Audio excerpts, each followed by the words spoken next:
Hi, so I am currently rereading Fruits Basket Volume 2, the Collector's Edition, and I've just gone up to the bit where Hatsuharu and Momiji are going to Kyoto and Yuki's school.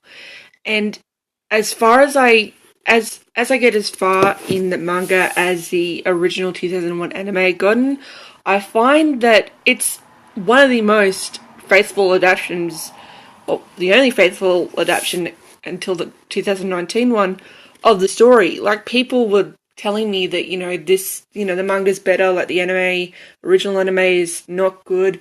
But a lot of the scenes are just scenes from the manga, and like there's not really much that they added in. Like, they just took out my favorites that are just as good as the anime in the manga. And I understand people's hatred towards the 2001, and I'm glad that people are getting excited about the 2019, which I certainly am, because hello, more Fruits Basket content. But the more and more I read this, the more and more the original adaptation is just becoming so much more loved. And I'm rewatching scenes as I read the manga because some of the dialogue is hilarious. And you can see where they got the inspiration from. And let me just say, like, in Volume 1, there's this one scene where Yuki and Kyo are fighting on the roof and they turn to stick figures. I thought that was added in via the anime, but no, the actual mangaka drew stick figures, and it was just the most hilarious thing ever. Like, I laughed, and I was so happy. So that is how I'm going with Fruits Basket. Hi, this is the start of my Asian Readathon vlog. Now, to progress update, since the Readathon has started, I have finished my graphic novel read, which was Fruits Basket Volume 2 of the Collector's Edition, because there's like different editions, and that was like 5 out of 5 stars. Fruits Basket has always been 5 out of 5 stars for me, and it's like my favourite thing. So reading the manga, especially seeing where the 2001 anime has like lifted panels, was fantastic, and I love it. Second thing, I am 4 stories into the group book, which I believe is 15 stories, and I've been keeping track with my reading tracker. So I listen to a story, I write down my overall thoughts and my rating, and then at the end of the book I'm going to give like an overall rating based on the ratings, of like the average rating, and then give my overall thoughts of the book as a whole, because I believe that every short story should have its own separate rating and overall thoughts, because otherwise they'll just muddle together. So yeah, that's my reading update.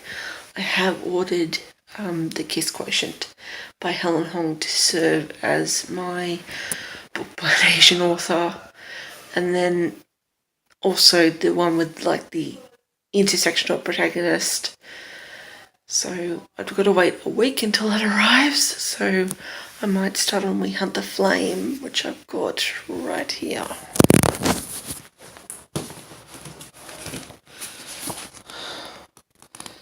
It's nice and shiny. So yeah, that's my progress. I'll see you guys in the next update. So I've just finished Emma Volume 1. This is for the challenge to read a book that was translated from its original language to English, and I love it. 5 out of 5. We stand. So, I have been reading an audiobook, well, 2 audiobooks. One is 1,000 Beginnings and Endings, which is a collection of short stories inspired by different Asian mythologies. Really, really good. The other one I've been reading, which I have read all day today. So, like, I was on chapter 5 this morning, and I'm now on chapter 20. And that is The Kiss Quotient by Helen Hong. And I am low-key obsessed.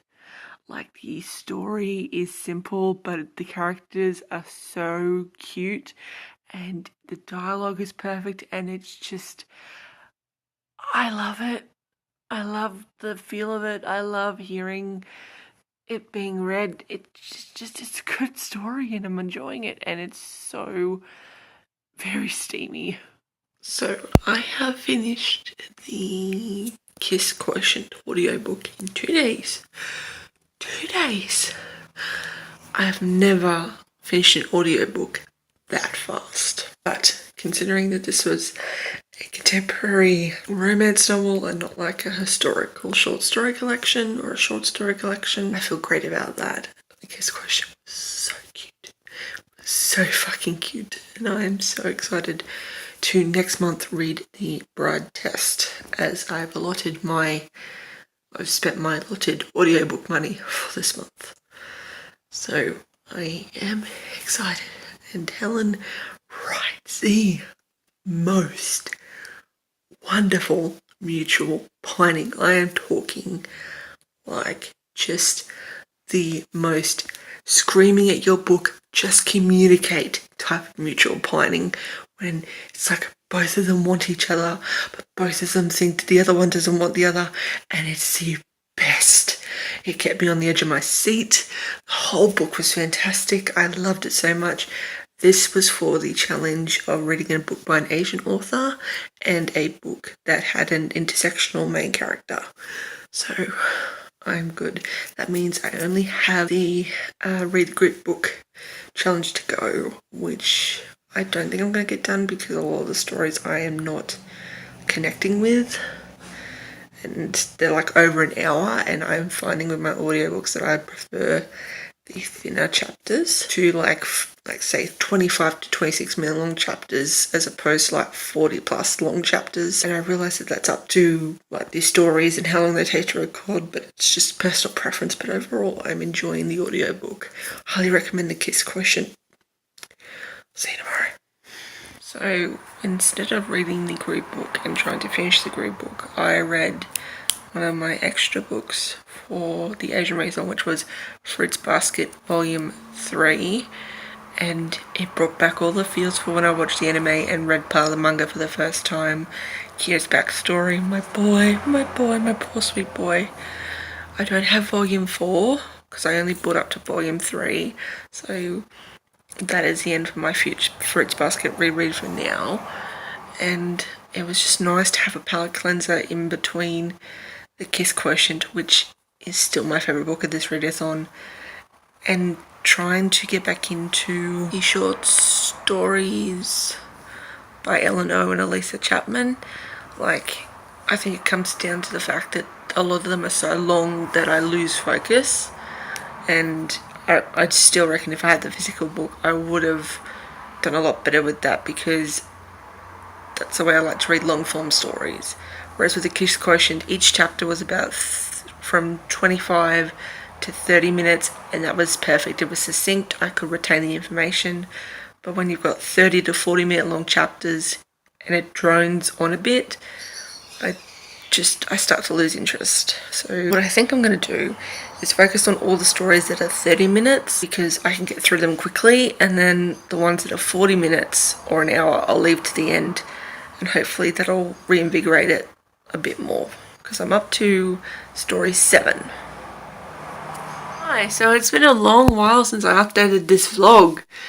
I fell into a bit of a mental lapse and I didn't really feel like reading anything, and I didn't feel like vlogging anything. However, I did go see Aladdin, the new Aladdin live action movie, and it was fantabulous. And also I'm staying at my brother's house because, as you can see, this is my mum's house.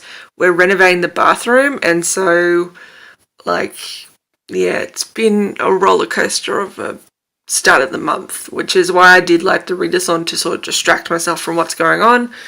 But I am 76% through the group book. I have finished The Kiss Quotient and 2 Fruits Baskets graphic novels, plus the Emma graphic novel, which is not Jane Austen's Emma, but Emma from a Japanese author who I really love.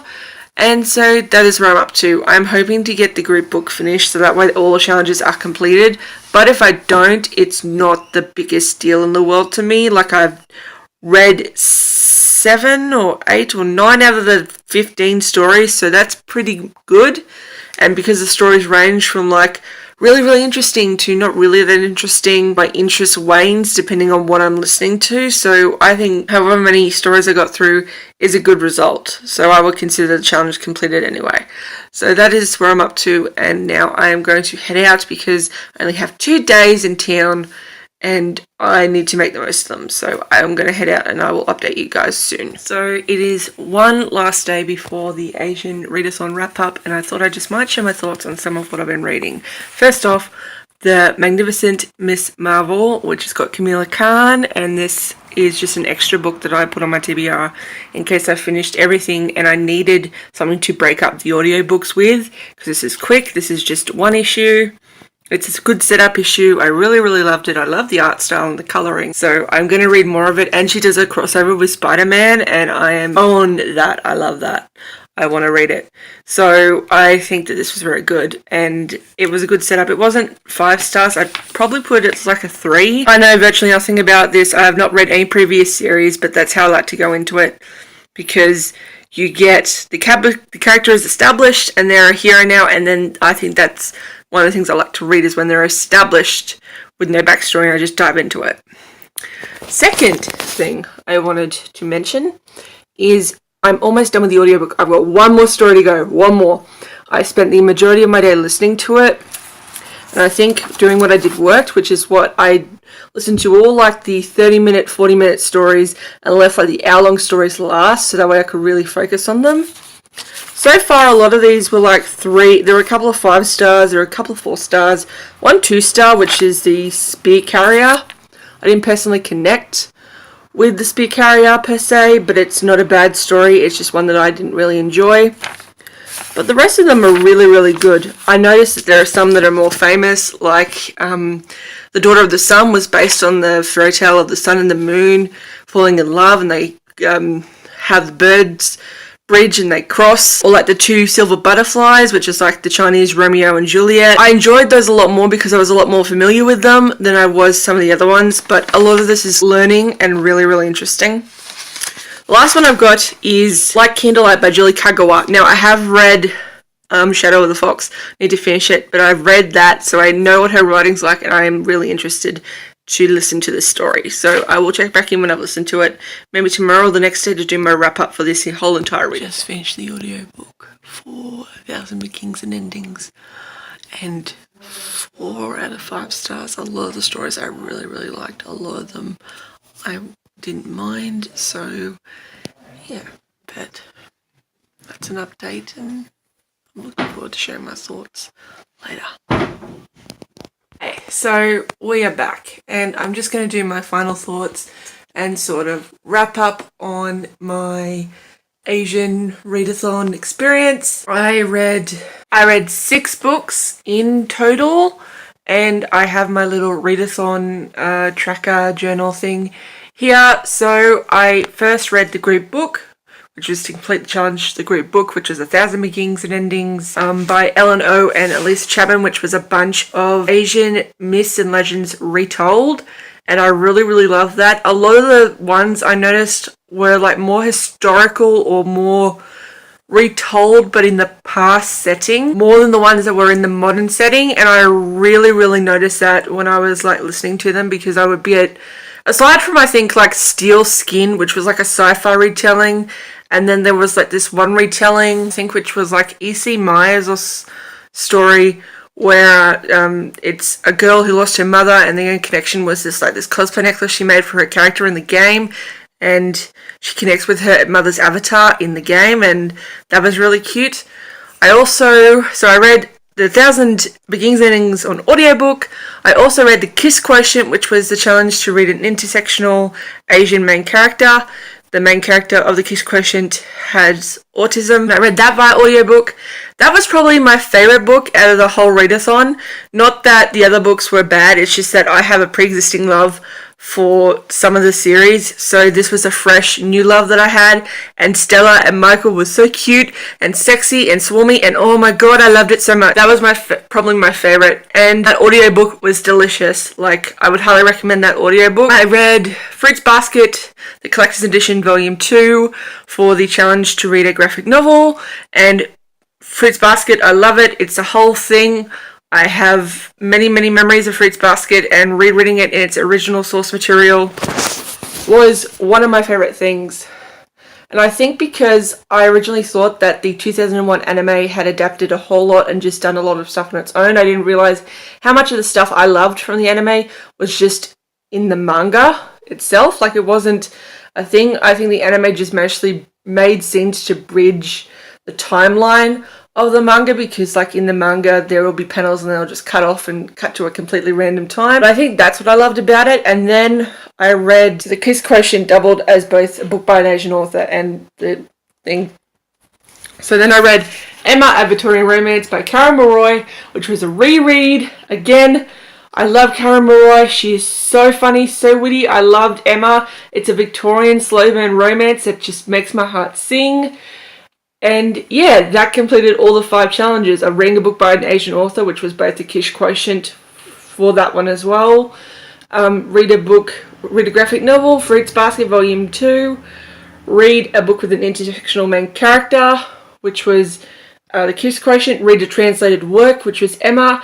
And read a group book, which was 1,000 Beginnings Endings. Now, the bonus books is what I want to talk about. So, for the majority of this readathon, it was an audiobook and like graphic novels, so like comics. So I did read to break up my reading and get out of the slump that I was in. I did read volume 3 of Fruits Basket, the collector's edition, which just like the whole 3 collector's volumes made up the 2001 adaptation, and I'm so excited to see what other stuff is waiting for me in volume 4, 5, up to I think 12.